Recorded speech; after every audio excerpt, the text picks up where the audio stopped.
Department. So marami na hong mga nabanggit dito sa balita. Marami na tayong nalaman dito na ito po ay sinasabi ng grupo based on their ethics complaint na misleading. Opo, ito po ay labag sa oath ni Senator Pia Cayetano bilang judge ng impeachment court. Opo, at saka and of course, yung pinaka-importante, this affects the integrity of the impeachment. Okay. So ito ho, dito tayo magsisimula dahil si Prof. Jean, alam ko, ay nakapagkwento na rin dito sa isang panayam dito. So diyan tayo magsisimula at hahalokayin pa natin ang ilang usapin po rito. Professor Jean Franco, nasa linya na po natin. Ma'am Jean, magandang umaga po sa inyo. Live na tayo sa DCXL, ma'am. Good morning! Hello, magandang umaga, Ricky. Opo. Magandang umaga sa mga nakikinig. Yes, opo. Siguro dun, dahil kayo ay nakapagkwento na rito at mukhang naibalita na rin namin ito, ako lang very interested ako dito, Ma'am Jean, kasi what exactly do you hope to achieve ng inyong grupo rito? Kumbaga, bigyan mo po kami ng senaryo. Kung ito'y, sabi nyo rin sa unang panayam, August 6, matatalakay yung inyong ethics complaint. Ano ho ba ito? Are you expecting reprimand, pag-alis bilang Senator Judge kay Senator Pia Cayetano? Paano po ang inyong gusto ma-achieve dito, ma'am? Ricky, kasi first time itong yung ganitong klaseng complaint. If I'm not mistaken. So ang nilagay namin dun sa complaint namin kung ano yung karampatang rules doon sa rules of the Senate na pwedeng ipataw kay Senator Pia Cayetano. Bagamat may mga nagsasabi na normally daw kapag first offense reprimand lang. So, hindi ko alam, no? So let's wait and see. Okay, so reprimand. Opo, kasi ma'am, sabi ko nga importante ito kasi dalawang korte yung binamasdan natin sa impeachment yung impeachment court tsaka court of public opinion dinadala niya ngayon. 'Di ba supposedly ang inaasahan natin dito, wala silang mga ganyang aksyon 'di ba? Hindi sila gagalaw ng ganyan habang nagpapatuloy yung trial. Ako, yan ang hindi ko alam. Pero yung sinasabing may hearing na ano ko lang yan, na sinabi lang ni Senator Tito Soto yan sa kanyang panayam sa kanya sa isang interview. Opo. Pero ang ibig ko sabihin, yung ginawa kasi ni Senator Judge Pia Cayetano, parang nilabas niya. Hindi ko alam kung ikaw din yung nabasahan ko ng opinion dito na this is an example of disinformation. Tama ba? Yung sa'yo ba galing yun, Prof. Jean, na kasi disinformation siya na taken out of context and misleading Oo, na-splice. Oo. Yes, oo. So kung ganito, parang sa tingin mo ba hindi dapat ganun talaga ang gawin na habang nagpapatuloy ang impeachment trial, yung mga senator judge, wala dapat ganitong hakbang sa court of public opinion, sa social media basically? Kasi alam mo, pwede rin namang siyempre hindi naman pwedeng hindi sila na kakapanayam ng media. Di ba? Bawal nga daw silang mag-comment on the di ba? May mga ganung panuntunan. Pero ito kasi iba kasi merong mga tinanggal na inedit na hindi na Exactly.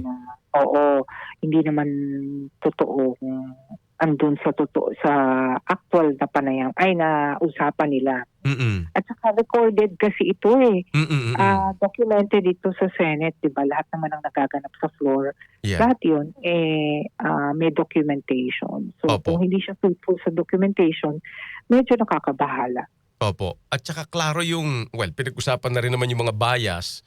Parang klaro kasi meron pa siyang caption doon sa video na parang tumutukoy nga doon sa argumento ng fishing expedition ng prosecution ito. So sa iyong analysis, ma'am, ano ba ang layo nito? I mean, isang senator judge may ganito, is this a blatant siding with the respondent? Yes, and also syempre, alam mo, on trial din dito ang mga senator di ba? Yep. Hindi lang naman si VP Sara. So kailangan yung senator kahit paano, kahit alam natin hindi maiiwasan yung political aspect nitong impeachment, di ba? Mm-mm. They should try their best to enhance the credibility of the of the process of the impeachment trial, kasi yun ang pinakamahalaga di ba? Tama. Ang sa akin nga bagamat may sarili akong opinion kung ano yung outcome na gusto ko, Opo. ang pinakamahalaga pa rin maging credible and legitimate yung buong proseso para kung ano pa man ang verdict, katanggap-tanggap sa taong bayan. That's very true. Kasi meron ding iba ako nababasang analysis, Prof. Jean, na hindi ko lang natukoy kung sino mismo ang may sabi nito, na the longer the impeachment trial proceeds, parang sumaside ito sa respondent. Do you also see that? Kumbaga habang pinahahaba ito, parang mas nagiging lamang ang respondent dito kaysa sa prosecution. Hindi ko masasagot yan, pero kung ano kasi baka nag-tune out din yung ibang mga tao, di ba? Kasi nga medyo siguro nabuboy ng iba at wala rin silang panahon pakinig. Kaya yung tinutukoy niya, kasi syempre mahalaga rin yung public opinion dito. Doon sa mga magiging boto ng mga senator judge. Exactly. Kaya nga po sabi ko, teka, kasi yung ginawa niyong aksyon na ito, itong isyong ito, parang kailangan pag-usapan. Kasi kung may ganong pagtingin, yun nga parang napakahalaga nung pag-shape sa public opinion. Kung ganitong mga senator judge mismo ang humuhubog sa ganong klaseng public perception, delikado, Prof. Jean. Delikado yun. Tapos, ang isa pa, final na ito, alam ko medyo nagmamadali daw po kahit may meeting yata kayo. Meron ka din binanggit, ma'am, kasi I have been discussing itong disinformation ecosystem for quite a while. May binabanggit ka na sa isang panayam mo rin sa media na parang all over the world, ito yung puzzle sa'yo na isang human rights advocate na kagaya ni Senador Pia, tapos may ganito, parang all over the world, mga babae ang laging victim ng disinformation. Di ba nabanggit mo ito? Oo. Alam mo, kasi yung sa kahit saang parte ng mundo, ang babae ang kulang sa access sa information. Oo. Kumpara sa mga lalaki. Kasi dala na rin ito ng mga gender norms. Kadalasan sila yung nasa bahay lang, wala silang power sa labas ng bahay, hindi sa ibang mga kultura hindi rin sila pinag-aaral, di ba?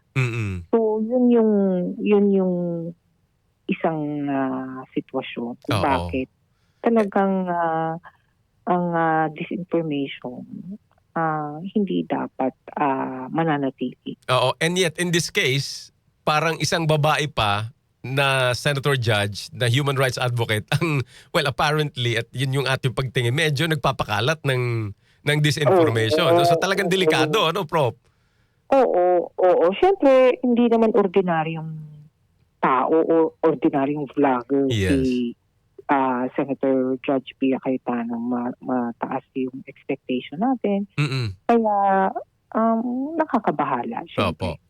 Sige, finally na lang, Prof. Jean, yung mga nakikinig nanonood po sa atin ay siguro magandang, kasi yun yung pakay ko lang parang sa mga nanonood po sa atin, lalo sa social media, parang how do we respond to this, no? Kasi daming clicks, daming likes.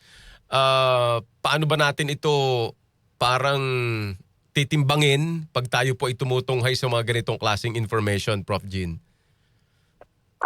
Siyempre, kailangan maging mapagmasid at maging critical. Huwag nating tanggapin. Halimbawa, yung mga nakapanood ng spliced video, di siyempre talagang yung iba maniniwala. No? Maniniwala, ganito nga, no? Ganito nga. At magdudulot ng, siyempre, ng confusion o ng maling naratibo.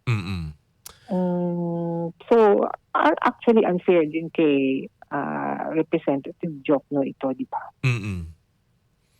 Opo, and lalo na nga sa mga kababayan natin, hindi naman nakasubaybay doon sa kabuuan, tapos makakapanood lang ng mga ganong maiiksing video.